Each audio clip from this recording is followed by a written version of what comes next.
God damn! Yuta! Seriously, this chapter has genuinely one of the most insane endings. I was not expecting the events that were going to take place. I mean, I did call it and we'll get to that closer to the end, but I didn't know how it was going to happen. So be sure to stick to the end, as you're not going to want to miss Yuta appearing at the end of the chapter. And as always, please like and subscribe. It really helps this small channel grow. I really appreciate all of your support. It's making my dream come true. Now, quickly going over the previous chapter, Takaba, with his confidence restored, takes the fight to Kenjaku and manifests a spectacle beyond comprehension, creating wild situations that even Kenny was caught saying that he might lose, proving that Takaba really is the GOAT. Now, with that out of the way, we're going to get into the new chapter 243 called Idiot Survivor Bounce Off the Walls. And we see both Takaba and Kenjaku in their performing suits, ready to give us some good comedy. Now, most of this chapter is yapping, but per my content style, we're going to dive into most panels and explore what these characters have to say, because I really think they deserve it. So be patient, as this chapter has a ton of build up to what happens at the very end. Kenjaku and Takaba walk up to the stage to the microphone and they begin their performance with Takaba welcoming everyone to the show. Kenjaku asks if he is free Wednesday and Takaba responds, "You're asking now? We've already started, you know." He continues that as long as he's not helping him move, he's down, and Kenjaku says never mind, to which Takaba asks if all he wanted was manual labor. Kenny responds with a tsk. Kenjaku now welcomes everyone, saying that they're called Pinch and Chance, which when put together can say Pinchan. Takaba greets everyone too, and then asks if Kenjaku has heard of the Momotaro story. Now, in context, the Momotaro story tells us the tale of a samurai found inside a peach by an elderly couple, and then journeys to Ogre Island to battle evil Oni. With the help of a dog, a monkey, and a pheasant, the young warrior fights to rescue his family and village from plunder. But Kenjaku shouts hell no, and Takaba responds not to play dumb, asking if his parents never taught him the story. Kenjaku tears up, saying he wasn't kidding, and that he grew up in a single mother household and never had time for him. Takaba apologizes, but Kenny continues, suddenly saying he grew up happy and his mum was kind to him, telling him one of his favorite stories, Momotaro. And Takaba is very much surprised, asking why he lied. And then Kenjaku flip-flops again, saying he was lonely and wanted attention. But at this rate, Takaba is just fed up with him. Now, I'm just jumping in here to remind you that this is a comedy duo show, so nothing they say should be taken seriously. It's all a skit and very much Japanese humor, which people in the West might not be used to, and I certainly am not. He says that Kenjaku has been very hostile and he's not forgotten the tss at the beginning, to which he just tss again. They continue arguing. Takaba says he's very mood sensitive, so he wanted to diffuse the situation by telling old stories. And Kenny says, well, excuse me for being an idiot and not knowing something. Isn't it just a story about a kid who wants to be friends with a dog, a monkey, and a pheasant? And Takaba is insulted by the insinuation the story is that simple. Kenjaku continues to guilt trip, and we see one of the judges laughing.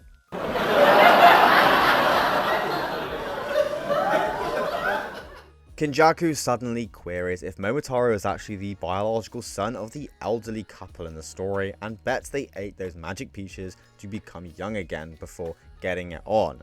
Takaba is impressed by this sudden knowledge Kenny has, saying it does sound plausible. Kenny says again that if he's so dumb, he might just be talking out of his ass, and states to get more experience he just needs to copy Momotaro, and that to give him a heads up next time they start a skit.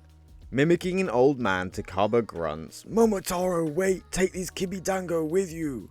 And Kenjaku says the most obscene shit I have ever heard him saying ruffle, soz, and lololol. I mean, what the fuck, Kenny?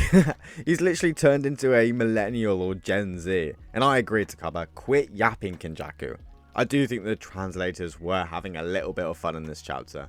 Kenjaku then rolls with that millennial and Gen Z bit and jokes about Takaba's old man impression, saying the reason he's free is that the younger generation are working their backs off to support boomers like him. What the fuck is going on?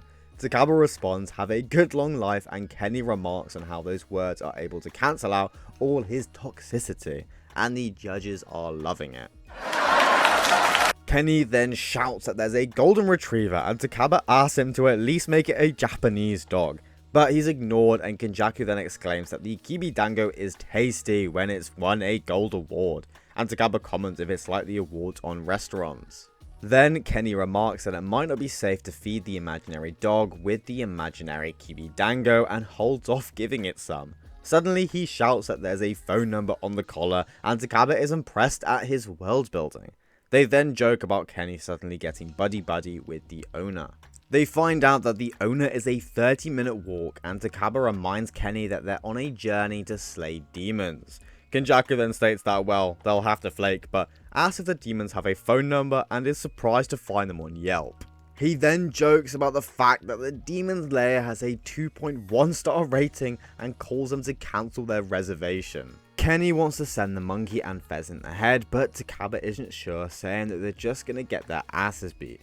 But Kenjaku responds that it will give them air superiority, but Takaba jumps in, saying that the pheasant won't be able to do much other than carpet bomb them with shit. Kenjaku then shouts that the shit carpet bomb is their special move. He then remarks that they have a tough choice. Should they worry the owner of the dog or sacrifice the monkey and pheasant? Takaba says the latter is an obvious choice, but Kenny states that they're gonna ice the pheasant. He asks why, and I think Kenjaku then delivers the best joke in all of Jujutsu Kaisen history. I'd go as far as to say the best joke in history, period.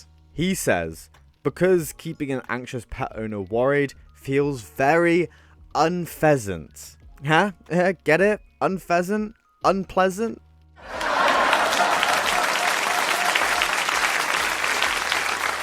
Wow, Kenny, you've really outdone yourself. Best joke ever. Even Takaba agrees, saying it's got people laughing even up in the rafters. But suddenly, the mood changes. It gets ominous, and Kenjaku asks Takaba if he's okay. Takaba responds saying yeah, he's just thinking it's about curtains on the show of his dreams. And I have to say, the art is incredible in these panels. Genuinely, you can just feel that the mood changes, especially with the shadows now present. Takaba continues that up until now he probably wasn't even qualified to spell the word comedian, but up on stage, even Kenny's fangirls are making him happy. And the little signs they're holding relating to Kenny's stitches, with one saying take those stitches off. Takaba explains he wants to keep going, that he doesn't want this to end tearing up and snot dripping down. Kenny responds saying don't cry, it'll spoil the mood, and he pats Takaba on the chest. The scene switches to Takaba lying on the ground, peacefully wrapped in an all-white gown, with Kenjaku standing over him, saying that's all folks. Takaba says thanks, and Kenjaku goes on to say, you know, you were hilarious up there, smiling from ear to ear. But, this is the moment that you've all been waiting for. And if you haven't been spoiled already, then get ready, because shit's about to go down. Yuta, the man, the myth, the throughout bushes and trees I am the hidden one, comes rushing in from behind. Kenjaku tries to use his curse technique reversal anti-gravity, but Yuta is quicker and slices right through Kenny's neck, leaving just a moment of calm before Kenny is confused at how Yuta got there so suddenly, why he didn't sense his enormous amount of cursed energy. And as Kenjaku's head falls from his body, he looks over to Takaba and realizes that he didn't want anyone interrupting the show, and that's why he couldn't sense Yuta. Kenjaku's head rolls on the floor, and Yuta stands there triumphantly between him and Takaba's body. Kenjaku then speaks, asking if this was all part of Yuta's plan from the very beginning, and Yuta responds saying Takaba doesn't kill people. He then says that it makes sense and that it's a shame he has to bow out before he finishes, but that his will be passed on. And the chapter ends there with the last panel showing Kenjaku's angry but determined face. And holy shit, what an absolutely insane chapter. I know I say that every single time, but genuinely, this was mostly a complete surprise. But I want to jump in saying I did call something like this happening. I did. And I'm going to play this sound clip from the last video. I also have a funny feeling that Yuta is waiting and watching this battle in order to see Kenjaku's own curse technique, not Geto's, in order to find a way to beat him. So I did in fact call Yuta being there from the very beginning, ready to take on Kenjaku after Takaba is finished, but I did have absolutely no idea that he was going to swiftly execute Kenjaku like that.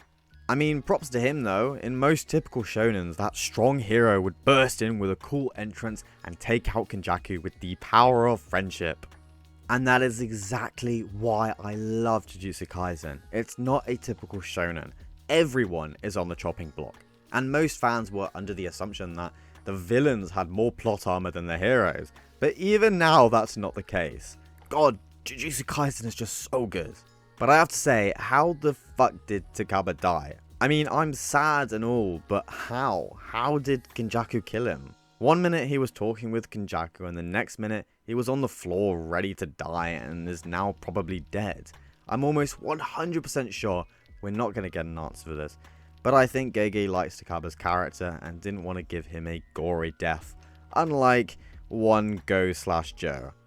I saw a lot of people speculating though that Kenjaku was or is still preparing to take over someone else's body, and that might be Takaba, especially with the bandage over his forehead. However, there are reasons why I don't think this is the case. First of all, this gown that Takaba is wearing is a classic costume for the dying called a Shinichizoku, and you see the little triangle on the forehead, it's pretty much the same thing. And second of all, we have no idea about the exact mechanics of Kenjaku's ability to switch bodies. We don't know how long it takes or the process, and I highly doubt it's just a quick replacement. Something else needs to take place similar to Sukuna's bath, which was in order to suppress Megami's soul, and if the body can be just as powerful as the soul, then Kenjaku must have to do something similar. Now we get into if Kenjaku is actually dead. Well, maybe. I think it actually is a possibility that he is in fact dead. It is out of left field, but here's one thing that will ease your mind. Geto and Gojo are now properly dead on the same day. With Kenjaku now gone, Geto's body can finally rest, and the two best friends can finally be together whole in the afterlife. And whole is not the joke you might be thinking I was making. But overall, this chapter was absolutely insane. I genuinely don't know where the story is going to go from here, but that makes me excited, because I have no idea what to expect before each chapter. I guess we're going to move back to Yuji, please, and that would be just so hype. But it's coming to the end of this video, and I just wanted to say thank you so much for watching. I'm really happy you stopped by. My channel is steadily growing and I'm amazed at the support I'm getting. It truly makes me happy. And thank you again. Please like and subscribe. It really helps me out. And I'll see you all in the next video. Okay, see ya.